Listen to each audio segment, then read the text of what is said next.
Yes, what you just saw was me CIAing on round 242 in the Revelation starting room. At the time that this video is posted, the game presented upon you is the current world record for highest round inside of Rev's first room. The previous world record holder you may or may not know was Zombie Dog. He goes for world records too. What the fuck? And he's a pretty cool guy. You guys should go check him out. You may be wondering, out of all the records I could have went for, why did I choose this one? Well, quite simply, as I target, I have experience with records like these. I have gotten the highest round on Brock's first room, the fastest round 100 on both the Giant and Ascension, so surely this record wouldn't prove to be a challenge, right? Yes, it would be. Let me see, where do I start? Countless hours of either not getting the Apothicon or Thunder Gun well in the 40s due to my RNG being complete and utterly terrible, my weapons randomly swapping, resulting in me dying. And I do not have the footage of this because out of rage I deleted the stream, and to top it off, my power going out on round 200.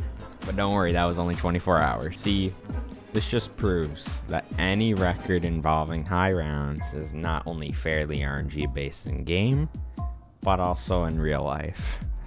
Finally though, after a pretty big struggle to obtain this record, I got the game. To start off, restarting for raindrops is the first thing I would do. Although this isn't a speed run, having rain as your first gun is extremely nice to have, especially considering the fact that 1, it ends the first 2 rounds fairly quickly, 2, will spawn the box in, and 3, since it gives you quite a lot of points. Now it begins. The box is on the map, thus the most tedious part of this challenge has begun. Actually getting the things required out of the box. There are 3 weapons from the mystery box that are absolutely necessary.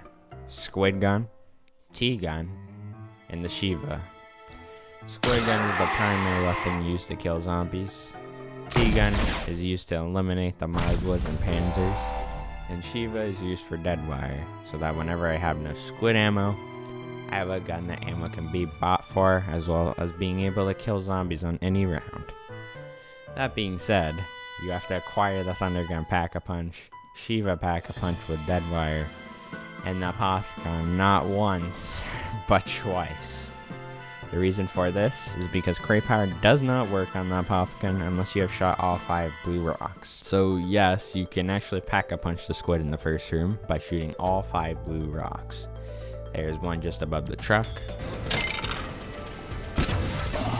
The second one you have to stand by the corruption engine on your left. Another one is on the right on top of the rocks backed by Shang. And the last 2 are found by just looking slightly to the left of Shang.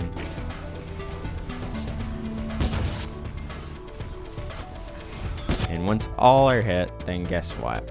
It's time to get rid of the squid and get it back, but with a Crate Power this time. More RNG is what that means if you didn't catch on. Little RNGs in Ragnaroks are also highly recommended, as they save lots of ammo, resulting in less rounds having to be played by dead wire rag slamming. Once that painful process is finally done, we can start doing the fun part, which is literally anything but the setup. To play the fastest, there are 3 places that I would shoot my Apothicon. On the other side of this window, the window by QR, and close to the window that's by the corruption engine. The purpose for shooting there is so it gets the zombies in the window, but also gets the zombies in this ground spawn.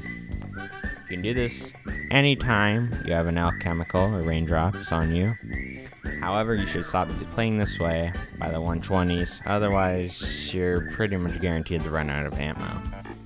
Instead, I swapped out for a different version by the 120s, where you place your rags at the window by QR just to save more ammo, while still being fast.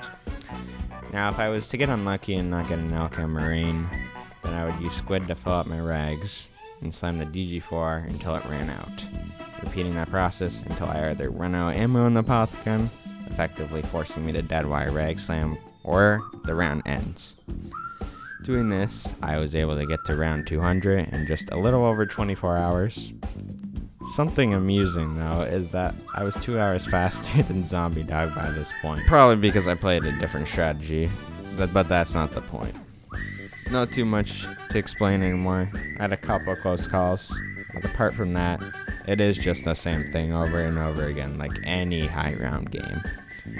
Finally, I made it to 220, making it a new world record. Of course, I couldn't stop there. I had to try for 255. Sadly, though, I got a CI error on round 242.